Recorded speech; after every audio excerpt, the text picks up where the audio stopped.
こんにちは、高校生です。今日の動画は先日インスタで募集した質問にお答えする動画になります。学校のことや家のこと、YouTube のこと、そしてみんなが一番気になっている恋の話もたくさんしていこうと思います。ぜひ最後までご覧ください。それでは、スタート！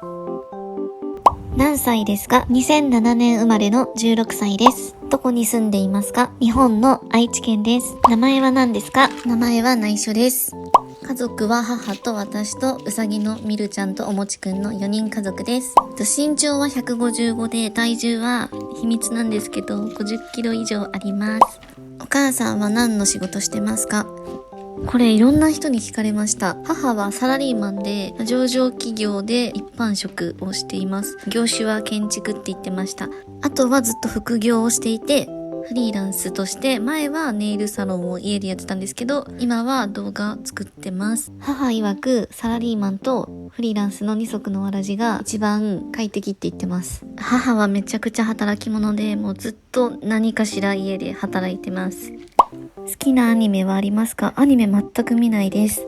好きなお菓子は私は昔からグミが一番好きです。行ってみたい国は絶対に韓国に行きたいです。おすすめの YouTuber は最近母に教えてもらったキバルンさんが大好きです。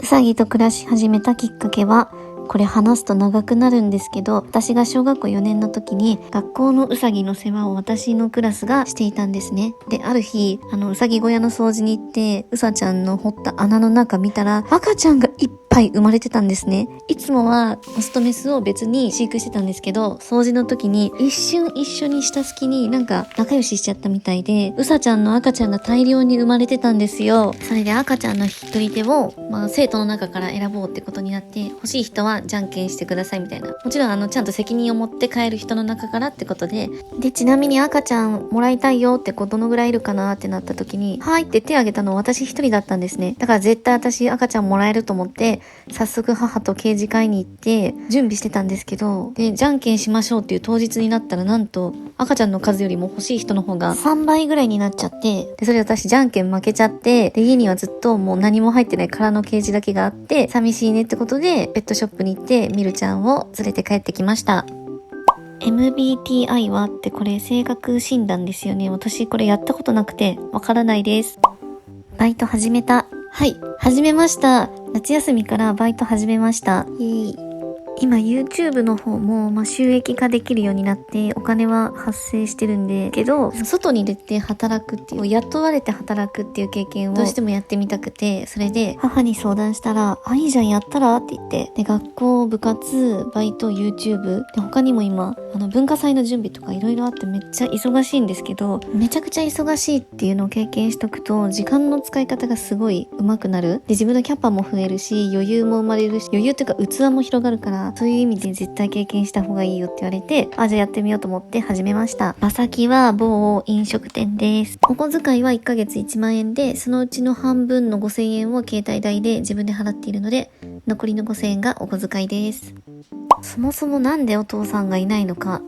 はい、父と母は離婚していないんですけどなんか父が死んじゃって死別したって思ってる人がいっぱいいるんですけどいやすいません生きてます。で父は今よそで別の家庭を築いてるんですけどすいませんなんかすごい重たい話になっちゃうんですけど明るく聞いてくださいね。父と母は10代の後半から付き合いだして結構長く5、6年とかもっと付き合って結婚してで私が生まれたわけなんですけど母曰く父はすっごい優しくて穏やかで感情的に絶対ならなくて一緒にいてキュンキュンするとかもうかっこいいとかそういう恋愛感情じゃなくてとにかくすっごい落ち着く一緒にいてめっちゃ気が合うというか波長が合うっていうか全く疲れない人だったんですって。で付き合ってる間もほぼほぼ毎日一緒にいて父は母の言うこと例えばあれがしたいこれがしたいどこに行きたい何が食べたいあれが欲しいこれが欲しいみたいなそういうのを全部絶対にノーって言わない人だったらしいんですよ。全部いいよって言ってくれる。だから母もまだ若かったし探せば他にもっとかっこいい人とかお金持ちとか、いろんないい人がいたはずなんですけどそれでもなんかもう全く興味がなかったんですって。父しか絶対自分は無理ってもう分かってた。でそれで数年付き合った後に結婚して私が生まれたんですけどそこからがちょっと大変だったみたいで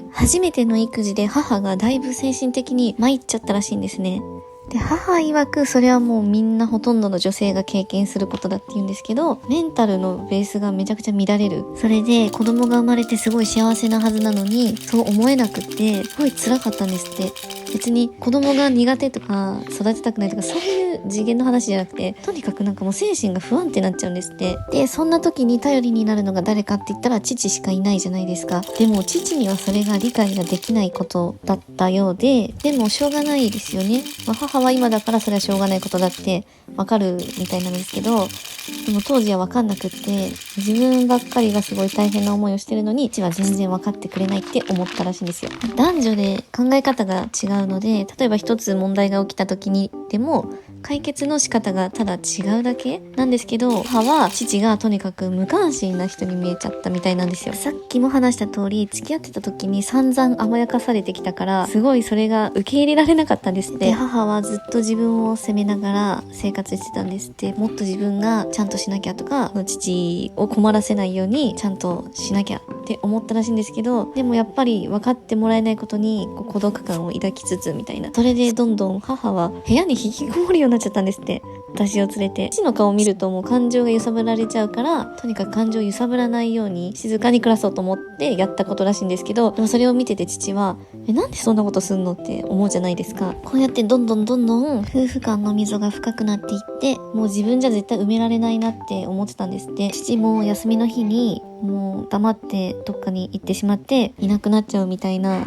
そういうところまで来たらしく、母はこれが結婚するってことなんだって思ったらしいんですね。ある日、夫婦で共有で使ってたパソコンがあって、それを見たらなんと父が女の人と浮気してるとまでは言わないけどと思えるような内容のやり取りをメールでしてたのをたまたま見ちゃったんですって。それで母は自分がずっと悩んでる間にもうちは外で女の人と遊んでたんだって思ったら、世間一般ではもうこういうのも含めて結婚ってみんな言うけど、私は絶対に嫌だって思ったんですって。で、別に父にはあんた浮気してるの見たからねとかそういうのも一切言わずに、もう離婚届だけ書いておいて、私だけ連れて家を出てきたらしいです。で、母が最後まで悩んだのがやっぱり私のことだったみたいで、この父親がいなくなるってことで、私が一番幸せでいる形が何かって考えた時に、やっぱり父が必要なのかなとも思ったらしいんですけど、でももう仲良く暮らせないから、こんな空気感の悪い家庭で私を育てるよりも、母自身がこう明るくて幸せな気持ちで暮らしてる状況で育てるのが絶対一番だって思ったから、だからそのためにはもう父と離れるしかないってそう思って決断したらしいです。だいぶ長い話になっちゃって、賛否両論あると思うんですけど、母にこの話をしていいか聞いたら全然いいんだけど、父の印象が悪くなる感じでは絶対話さないでって言われて、っていうのも母は別に父が悪いって全然思ってなくて、むしろ自分が全部とまで言わないけどほぼ自分が悪いって思ってるみたいなんですね。父が結果的に、外に走ってしまったのも、大体自分に原因があるから、だからなんか誰かを責めるとかそういう感じでは絶対話さないでって言われたので、なんで誰も悪くない話ってことでみんな聞いてもらえると嬉しいです。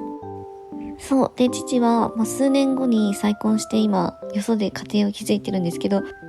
私が小学校に入学するときに戸籍抄本が必要で取り寄せたら、いきなり戸籍に知らない女の人が載ってたんですって。で、そこで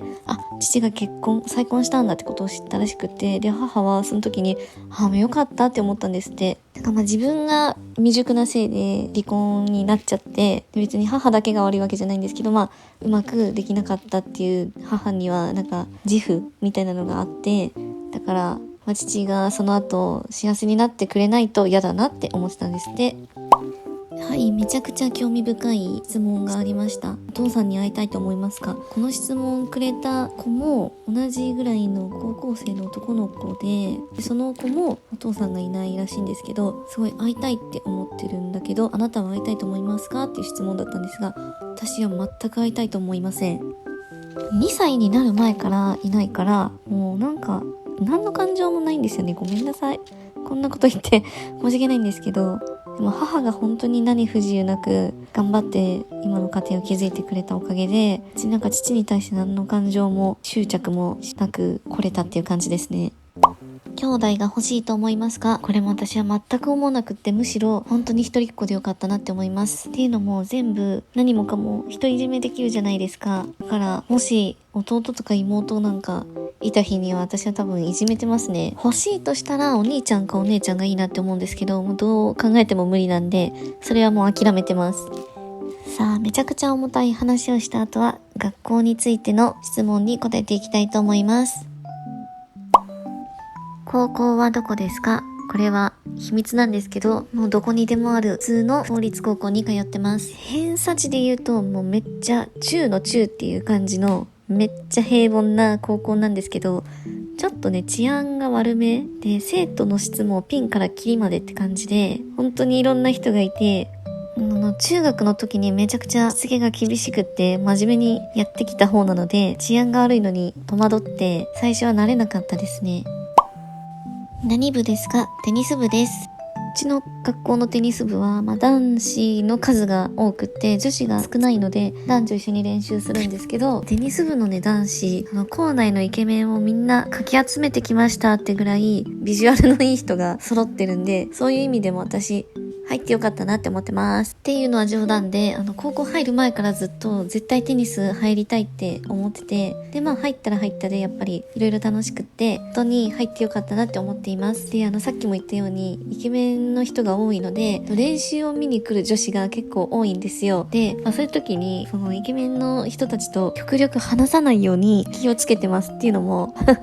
目つけられたら大変じゃないですか。私の誰々先輩と話さないでよみたいなありえるんで、私の高校なんでめっちゃその辺神経使って接点持たないように必死になってます。で、私の好きな先輩いるじゃないですか。実はその先輩よりもさらにもっとモテるイケメン先輩が2年にいて、みんなその人目当てで見に来てるんですけど、その先輩をめぐって女子同士が喧嘩したとかっていう噂も聞いて、ますます震え上がってます。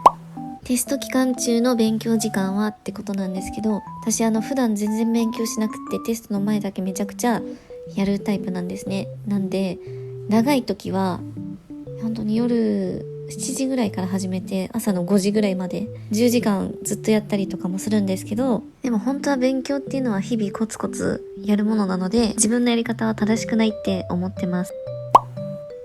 受験期間の乗り越え方はってことで、今年中3で受験控えてますっていう方から結構質問があったんですけど、私本当にさっきも言った通り大した偏差値の高校に通ってなくて、受験もそんなにすっごいガチだっていう感じでもないので、偉そうなことが言えないというかアドバイスができるような立場じゃないんですけど、それでも少しは勉強はしますよねやっぱり。で、なんでしょうね、とにかく息抜き絶対した方がいいですよね。やることを計画的に決めて、で決めたらその通りにやる、もうそれの繰り返しでしかないなって。だからやることをやる日、勉強する日、休む日っていうのはもうはっきり決めて、ストレスたまらないようにやるっていうのは意識してました。でも私受験失敗してるんですよ。本当に行きたい高校は別にあって、そこを目指してたんですけどダメだったんで今の高校に行ってます。はい、では次は友達関係について回答をしていきます。友達は多いですか？あんまり多い方じゃないと思うんですけど、でも本当に仲良くしてるのはクラスに3人で、あとはちらほら他クラスにも何人か仲良くしてくれてる子がいます。友達といて会話が続かない、沈黙が気まずい時はどうしますか？私もそんなにベラベラ喋る方じゃないんで喋んない時もあるんですけど、やっぱ仲が良ければそれが気にならないんじゃないですかね。だからもしかしたら無理して付き合ってるのかもしれないし、だからまずどういう人と友達になるかから考えた方がいいかもしれないですね。自分が友達選ぶ時に見てるのは、悪口とか人のことを噂したり陰口を叩く人とはならないって決めてます。だから要は信用できる人ですよね。人の悪口言う人って絶対いろんなところでいろんな人の悪口言ってると思うんですよ。だから私の前で悪口言ってくる人は他の人に私の悪口を絶対言ってるって思ってるんで、なんでもうそこで判断しますね。友達と遊ぶ頻度と遊び方、もう普段は平均したら2週間に1回ぐらいですかね。平日は絶対会わないです。友達とは週末ですね。遊び方はうちに来て遊んだり、某イオンに行ったりとか、田舎の高校生あるあるなんですけど、イオンとか、あと名古屋まで行ったり、ジャニショに行ったり、カフェに行ったり、カラオケに行ったり、そんな感じです。はい、じゃあ次は YouTube のことについて答えていきたいと思います。YouTube を始めたきっかけは、母が動画を作っているのをずっと近くで見ていて、私もやりたいなと思って始めました。何かを作ることが好きで、絵を描いたりとか、こうやってお菓子作ったりとかで、動画もやってみたいなってことで始めました。動画の更新頻度は増やしますか？多分一生週1だと思います。顔も一生出さないと思います。目標は年内に登録者10万人目指しています。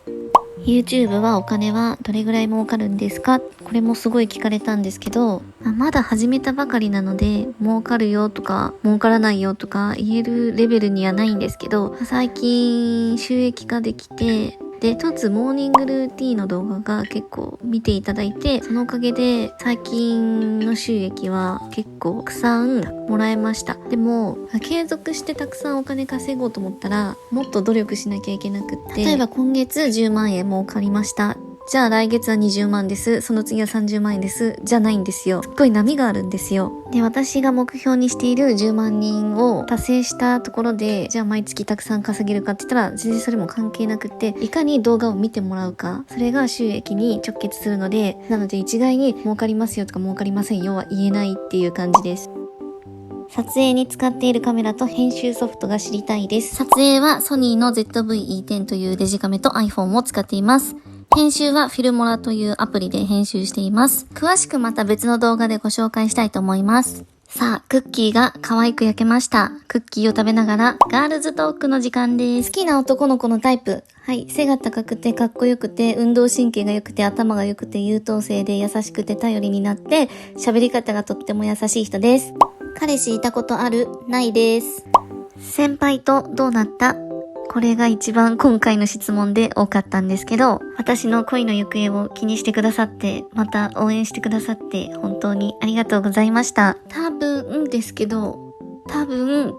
振られてます、私。振られたっていうか、多分先輩私のこと全然好きとかそんなの全然ないんだろうなっていうことがあって、前の動画でも話した通り、夏休みに入って少しした頃に LINE をよくやっていて、話の流れで夏休み何するかっていう話題になったんですね。で、私が文化祭の準備で学校に行くか、バイトに行くか、あとは友達と遊ぶよって言ったら、先輩が、俺あんまり遊ぶ人いないから、遊べる人いていいな、みたいな、寂しいな、みたいなこと言うんですよ。で、前々から思ってたんですけど、先輩でちょっとこういうところあって、俺好きやりますよ、みたいな、ちょっと軽い発言をするんですよね。先輩ほどの素敵な人が夏休みに予定ないとか、そんなわけあるかいと思って、でも待てよ。そういえば先輩って学校で誰かとこうずっと一緒にいるとか、あんまりそういうの見ないわ、そういえばと思って、もしかして本当に友達いないのかもって。なんて返事するのが正解かわからなくなっちゃって、変なこと言いたくないし、昨日聞いたことも思い浮かばなくて、私3日も返事ができなかったんですね。それで悩んだ挙句の果てに絞り出した渾身の返事が、一人で過ごしてる先輩可愛すぎる、わらわら、本当にバカじゃないですか。で、なんと先輩の返事が意外なもんで、可愛い、ありがとう。なんか高校生にそうやって言われて嬉しいかも。わらわらわら。って意外と喜んでくれたかと思ったらその後、なんて言ったと思いますか？高校生の方がもっと可愛いよ。これ一瞬イチャついてるように見えるじゃないですか。でも、なんとこの後私たち夏休みの間に一回も LINE してないんです。いつも必ず先輩の方から連絡が来てたんですけど、一回も来なかったんですよ。一回も遊びにも誘われなかったんですよ。遊ぶ人いない。羨ましいなって言ってたの何と思って。だから結局、そういうことをいろんな女の子に言って、自分ってモテるんだって実感したかっただけなのかなと思って。だから私は失恋の悲しみを夏休みの間ずっとバイトにぶつけていました。で、2学期が始まってからも先輩は今までと変わらず話しかけてくれたりとか、前よりもむしろもっとなんか話してくれるようになって、でもそんな風にしときながらも自分は何とも思われてないんだって思うと悲しみが止まらないんですけど、そんな感じで私の高校生活最初の恋は儚く砕け散りましたとさ、おしまい。ということで今日も動画を見てくださってありがとうございました。